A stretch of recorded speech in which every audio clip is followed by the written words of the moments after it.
ਸਤਿ ਸ਼੍ਰੀ ਅਕਾਲ ਦੋਸਤੋ, ਸਵਾਗਤ ਕਰਦਾ ਹਾਂ ਤੁਹਾਡਾ ਸਾਰਿਆਂ ਦਾ ਤੁਹਾਡੇ ਆਪਣੇ YouTube ਚੈਨਲ ਮੀਤ ਅਕੈਡਮੀ ਦੇ ਉੱਤੇ। ਤੇ ਅੱਜ ਤੁਹਾਡੇ ਲਈ ਇੱਕ ਨਵੀਂ ਵੀਡੀਓ ਲੈ ਕੇ ਫਿਰ ਤੋਂ ਹਾਜ਼ਰ ਹੋਏ ਹਾਂ, ਜਿਸ ਦੇ ਵਿੱਚ ਅੱਜ ਅਸੀਂ ਗੱਲ ਕਰਾਂਗੇ ਸਰਕਾਰੀ ਬੈਂਕ ਦੇ ਵਿੱਚ ਨਿਕਲੀ ਹੋਈ ਰਿਕਰੂਟਮੈਂਟ ਦੇ ਬਾਰੇ ਵਿੱਚ। ਕਾਫੀ ਸਾਰੀ ਪੋਸਟਾਂ ਜਿਹੜੀਆਂ ਨੇ ਆਊਟ ਹੋ ਚੁੱਕੀਆਂ ਨੇ, ਅਲੱਗ-ਅਲੱਗ ਪੋਸਟਾਂ ਨੇ, ਉਹਦੇ ਲਈ ਅਲੱਗ-ਅਲੱਗ ਕੁਆਲੀਫਿਕੇਸ਼ਨ ਔਰ ਅਲੱਗ-ਅਲੱਗ ਐਕਸਪੀਰੀਅੰਸ ਰਿਕੁਆਇਰਡ ਹੈ। ਮੈਂ ਤੁਹਾਨੂੰ ਪੂਰੀ ਡਿਟੇਲ ਦੱਸਾਂਗਾ ਤੁਸੀਂ ਕਿੱਦਾਂ ਅਪਲਾਈ ਕਰਨਾ ਹੈ, ਕੌਣ-ਕੌਣ ਅਪਲਾਈ ਕਰ ਸਕਦਾ ਹੈ ਤੇ ਐਲੀਜੀਬਿਲਿਟੀ ਕੀ ਰਹੂਗੀ। ਲੇਕਿਨ ਉਸ ਤੋਂ ਪਹਿਲਾਂ ਅਗਰ ਤੁਸੀਂ ਸਾਡੇ YouTube ਚੈਨਲ ਤੇ ਫਸਟ ਟਾਈਮ ਵਿਜ਼ਿਟ ਕਰ ਰਹੇ ਹੋ ਤਾਂ ਸਾਡੇ ਚੈਨਲ ਨੂੰ ਸਬਸਕ੍ਰਾਈਬ ਤੇ ਬੈਲ ਬਟਨ ਦਬਾਉਣਾ ਨਾ ਭੁੱਲਣਾ, ਤਾਂ ਕਿ ਕੋਈ ਵੀ ਨੋਟੀਫਿਕੇਸ਼ਨ ਤੁਹਾਡੇ ਕੋਲੋਂ ਮਿਸ ਨਾ ਹੋ ਜਾਵੇ। ਤੇ ਹਰ ਤਰ੍ਹਾਂ ਦੀ ਨੋਟੀਫਿਕੇਸ਼ਨ ਨੂੰ ਸਭ ਤੋਂ ਪਹਿਲਾਂ ਪਾਉਣ ਦੇ ਲਈ ਤੁਸੀਂ ਸਾਡੇ YouTube ਚੈਨਲ ਨੂੰ ਸਬਸਕ੍ਰਾਈਬ ਤੇ ਬੈਲ ਬਟਨ ਦਬਾ ਦਿਓ, ਪਲੱਸ ਸਾਡੀ ਵੈਬਸਾਈਟ www.glory.com ਨੂੰ ਵੀ ਸਬਸਕ੍ਰਾਈਬ ਕਰ ਲਓ, ਤਾਂ ਕਿ ਤੁਹਾਨੂੰ ਹਰ ਨੋਟੀਫਿਕੇਸ਼ਨ ਤੁਹਾਡੇ ਮੋਬਾਈਲ ਦੇ ਉੱਪਰ ਟਾਈਮ ਸਿਰ ਪਹੁੰਚ ਸਕੇ। ਹੁਣ ਅਸੀਂ ਗੱਲ ਕਰਦੇ ਹਾਂ ਰਿਕਰੂਟਮੈਂਟ ਦੀ, ਲੇਕਿਨ ਉਸ ਤੋਂ ਪਹਿਲਾਂ ਇੱਕ ਇੰਪੋਰਟੈਂਟ ਗੱਲ ਅਨਅਕੈਡਮੀ ਲੈ ਕੇ ਆਇਆ ਤੁਹਾਡੇ ਸਾਰਿਆਂ ਲਈ ਟ੍ਰਿਪ, ਜਿਹੜਾ ਕਿ ਇੱਕ ਫ੍ਰੀ ਟੈਸਟ ਸੀਰੀਜ਼ ਹੈ IBPS ਕਲਰਕ ਪ੍ਰੀ ਅਤੇ ਮੇਨ ਐਗਜ਼ਾਮ ਦੇ ਲਈ।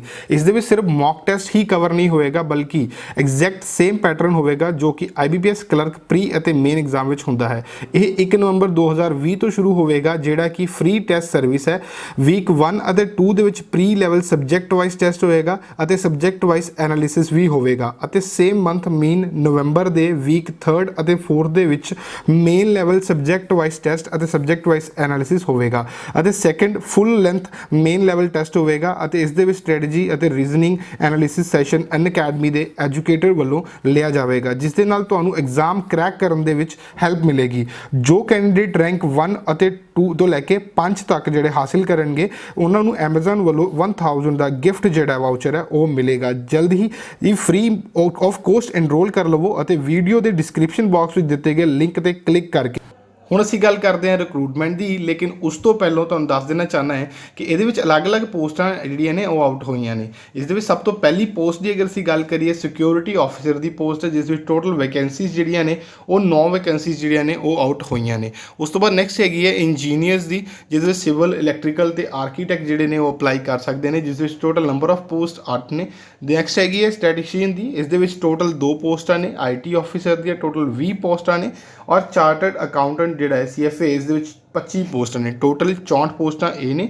ਉਸ ਤੋਂ ਬਾਅਦ ਨੈਕਸਟ ਹੈਗੀ ਹੈ ਜਿਹੜੀ ਕਿ ਚਾਰਟਰਡ ਅਕਾਊਂਟੈਂਟ CFA ਦੀ ਟੋਟਲ 25 ਪੋਸਟਾਂ ਅਲੱਗ ਨੇ, ਠੀਕ ਹੈ ਜੀ। ਇਸ ਦੇ ਵਿੱਚ ਇਕਨੋਮਿਕਸ ਦੀ 2 ਪੋਸਟਾਂ ਵੀ ਹੈਗੀਆਂ। ਟੋਟਲ ਅਗਰ ਗੱਲ ਕਰੀਏ ਅਸੀਂ ਤਾਂ ਇਸ ਦੇ ਵਿੱਚ 27 ਪੋਸਟਾਂ ਆਊਟ ਹੋਈਆਂ ਨੇ। ਇਸ ਤੋਂ ਬਾਅਦ ਨੈਕਸਟ ਅਸੀਂ ਗੱਲ ਕਰਦੇ ਹਾਂ ਕਿ ਇਸ ਦੇ ਵਿੱਚ ਉਹਨਾਂ ਨੇ ਜਿਹੜੀ ਰਿਜ਼ਰਵੇਸ਼ਨ ਹੈ ਉਹ ਉਹਨਾਂ ਨੇ ਕਾਸਟ ਵਾਈਜ਼ ਮੈਂਸ਼ਨ ਕੀਤੀ ਹੋਈ, ਉਹ ਤੁਸੀਂ ਚੈੱਕ ਕਰ ਲੈਣਾ, ਠੀਕ ਹੈ ਜੀ। ਮੈਂ ਤੁਹਾਨੂੰ ਦੱਸ ਦਾਂਗਾ ਇੰਡੈਕਸਿੰਗ ਇਹ ਵਾਲਾ ਨੋਟੀਫਿਕੇਸ਼ਨ ਤੁਸੀਂ ਡਿਸਕ੍ਰਿਪਸ਼ਨ 'ਚੋਂ ਡਾਊਨਲੋਡ ਕਰ ਲਓਗੇ, ਲਿੰਕ ਡਿਸਕ੍ਰਿਪਸ਼ਨ 'ਚ ਮਿਲ ਜਾਏਗਾ। ਨੈਕਸਟ ਅਸੀਂ ਗੱਲ ਕਰਦੇ ਹਾਂ, ਇਸ ਦੇ ਵਿੱਚ ਤੁਹਾਨੂੰ ਜਿਹੜੇ ਕੈਂਡੀਡੇਟਸ ਨੇ ਉਹਨਾਂ ਨੂੰ ਪੇ ਸਕੇਲ ਜਿਹੜਾ 2 ਪੇ ਸਕੇਲ ਦੇ ਆਧਾਰ ਤੇ ਦਿੱਤਾ ਜਾਏਗਾ, ਜਿਹੜਾ ਕਿ ਪੇ ਸਕੇਲ 1 ਅਤੇ 2 ਹੈਗਾ। ਇਸ ਦੇ ਵਿੱਚ ਅਗਰ ਅਸੀਂ ਪੇ ਸਕੇਲ 1 ਦੀ ਗੱਲ ਕਰੀਏ ਤਾਂ ਤੁਹਾਨੂੰ ਇਸ ਦੇ ਵਿੱਚ 23,700 ਤੋਂ ਲੈ ਕੇ, ਠੀਕ ਹੈ ਜੀ, ਜਿਹੜੀ ਤੁਹਾਡੀ ਸੈਲਰੀ ਰਹੇਗੀ ਉਹ 32,850 ਤੱਕ ਰਹੇਗੀ, ਔਰ ਇਸ ਦੇ ਵਿੱਚ ਜਿਹੜੀ ਅਗਰ ਰਿਵਾਈਜ਼ ਹੋਏਗੀ ਤਾਂ 42,000 ਤੱਕ ਜਾਏਗੀ। ਅਗਰ ਨੈਕਸਟ ਅਗਰ ਪੇ ਸਕੇਲ ਦੀ ਗੱਲ ਕਰੀਏ ਤਾਂ 31,705 ਤੋਂ ਲੈ ਕੇ 45,950 ਤੱਕ ਤੁਹਾਡੀ ਜਿਹੜੀ ਉਹ ਸੈਲਰੀ ਰਹੇਗੀ।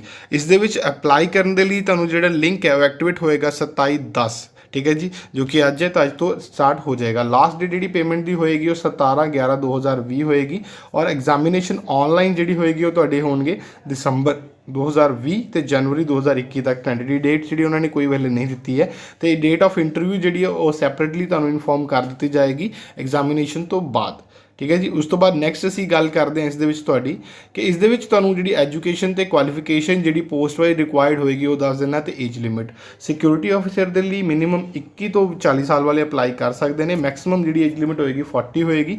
ਗ੍ਰੈਜੂਏਸ਼ਨ ਕਿਸੇ ਵੀ ਡਿਸਿਪਲਿਨ ਨਾਲ ਕੀਤੀ ਹੋਈ ਹੈ ਵਿਦ 60% ਮਾਰਕਸ ਤੁਸੀਂ ਅਪਲਾਈ ਕਰ ਸਕਦੇ ਹੋ। ਇਸ ਦੇ ਵਿੱਚ ਐਕਸਪੀਰੀਅੰਸ 5 ਸਾਲ ਦਾ ਜਿਹੜਾ ਹੈ ਉਹਨਾਂ ਨੇ ਸਰਵਿਸ ਜਿਹੜੀ ਮੰਗੀ ਆ, ਕਮਿਸ਼ਨ ਆਫਿਸਰ ਜਾਂ army, navy, air force, assistant commandant, ਠੀਕ ਹੈ ਜੀ, ਪੈਰੀਮਿਲਟਰੀ ਫੋਰਸਿਸ, BSF, CRPF, ITBP ਅਤੇ CISF ਅਤੇ SSB ਦੇ ਵਿੱਚ ਅਗਰ ਕਿਸੇ ਨੇ ਵੀ ਐਜ਼ ਅ ਸੁਪਰਡੈਂਟ ਵੀ ਅਗਰ ਜੌਬ ਕੀਤੀ ਹੋਈ ਹੈ ਪੁਲਿਸ ਦੇ ਵਿੱਚ ਤਾਂ ਉਹ ਵੀ ਅਪਲਾਈ ਕਰ ਸਕਦੇ ਨੇ, ਜਾਂ 8 ਸਾਲ ਦੀ ਸਰਵਿਸ ਹੋਵੇ as a inspector paramilitary forces ਜਾਂ BSF ਦੇ ਵਿੱਚ।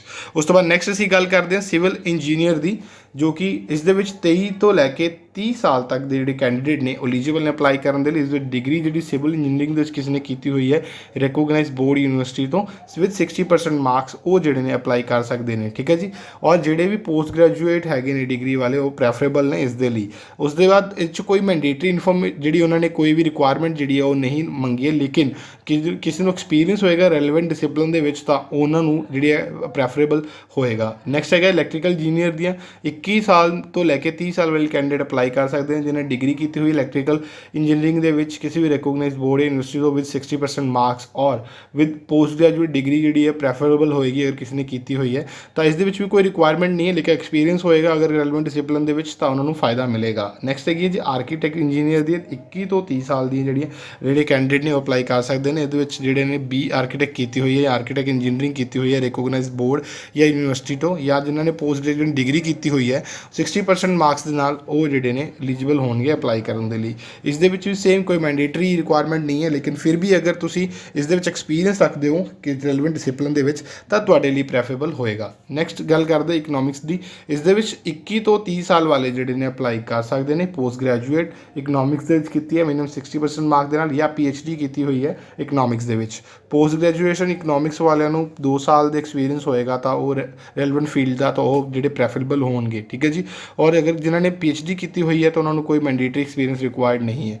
ਨੈਕਸਟ ਹੈਗਾ ਸਟੈਟਿਸ਼ੀਅਨ ਦੀ। ਇਸ ਦੇ ਵਿੱਚ ਜਿਹੜੀਆਂ ਟੋਟਲ 21 ਤੋਂ 30 ਸਾਲ ਵਾਲੇ ਜਿਹੜੇ ਕੈਂਡੀਡੇਟ ਨੇ ਉਹ ਅਪਲਾਈ ਕਰ ਸਕਦੇ ਨੇ ਪੋਸਟ ਗ੍ਰੈਜੂਏਸ਼ਨ ਡਿਗਰੀ ਇਕਨੋਮਿਕਸ ਦੇ ਵਿੱਚ ਜਾਂ ਸਟੈਟਿਕਸ ਦੇ ਵਿੱਚ ਕੀਤੀ ਹੈ ਅਪਲਾਈਡ ਦੇ ਵਿੱਚ ਇਕਨੋਮਿਕਸ ਦੇ ਵਿੱਚ ਤਾਂ ਉਹ ਅਪਲਾਈ ਕਰ ਸਕਦੇ ਨੇ ਵਿਦ 60% ਮਾਰਕਸ ਔਰ ਕੋਈ ਵੀ ਰਿਕੁਆਇਰਡ ਮੈਂਡੇਟਰੀ ਜਿਹੜੀ ਉਹਨਾਂ ਨੇ ਰਿਕੁਆਇਰਮੈਂਟ ਜਿਹੜੀ ਨਹੀਂ ਮੰਗੀ ਹੈ, ਠੀਕ ਹੈ ਜੀ। ਨੈਕਸਟ ਹੈਗਾ ਜੀ IT ਆਫਿਸਰ ਦੀ 21 ਤੋਂ 30 ਸਾਲ ਮਿਨੀਮਮ 60% ਮਾਰਕ ਦੇ ਨਾਲ ਇਕੁਅਲ ਗ੍ਰੇਡ ਜਿਹੜਾ ਹੋਏਗਾ 4 ਸਾਲ ਦੀ BE ਜਾਂ BTech ਡਿਗਰੀ ਕਿਸੇ ਨੇ ਕੰਪਿਊਟਰ ਸਾਇੰਸ ਜਾਂ information technology electronics and telecommunication ਦੇ ਵਿੱਚ ਕੀਤੀ ਹੋਈ ਹੈ ਰਿਕੋਗਨਾਈਜ਼ਡ ਬੋਰਡ ਜਾਂ ਯੂਨੀਵਰਸਿਟੀ ਤੋਂ ਤਾਂ ਉਹ ਐਲੀਜੀਬਲ ਨੇ ਅਪਲਾਈ ਕਰਨ ਦੇ ਲਈ, ਠੀਕ ਹੈ। 60% ਮਾਰਕਸ ਜਾਂ ਜਿਨ੍ਹਾਂ ਨੇ MCA ਕੀਤੇ ਹੋਏ 3 ਸਾਲ ਦੀ ਕਿਸੇ ਵੀ ਰਿਕੋਗਨਾਈਜ਼ਡ ਬੋਰਡ ਜਾਂ ਯੂਨੀਵਰਸਿਟੀ ਤੋਂ ਤਾਂ ਉਹ ਜਿਹੜੇ ਨੇ ਅਪਲਾਈ ਕਰ ਸਕਦੇ ਨੇ।